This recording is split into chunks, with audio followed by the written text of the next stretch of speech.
بغیر محرم کے حج پر جانا کیسا؟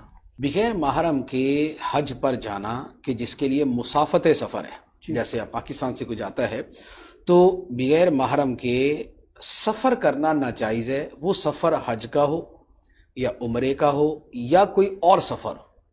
بغیر محرم کے سفر کرنا جائز نہیں ہے، بغیر شوہر کے سفر کرنا جائز نہیں ہے۔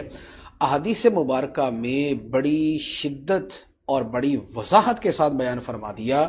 نبی پاک صلی اللہ تعالیٰ علیہ وسلم نے فرمایا کہ جس کا اللہ اور آخرت پر ایمان ہے وہ بغیر محرم یا شوہر کے سفر نہ کرے۔ تو اب آپ دیکھیں نا کہ کس لیول پہ جا کے بات کی گئی ہے کہ جس کا اللہ پہ اور آخرت پہ ایمان ہے وہ بغیر محرم کے یا بغیر شوہر کے سفر نہ کرے۔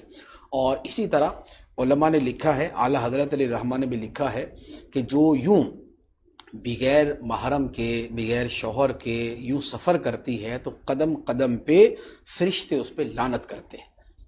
تو لہذا حج کا سفر ہو یا عمرے کا سفر ہو یا کوئی بھی سفر ہو وہ شریعت کے مطابق ہونا چاہیے، شریعت کے حکم کے مطابق ہونا چاہیے۔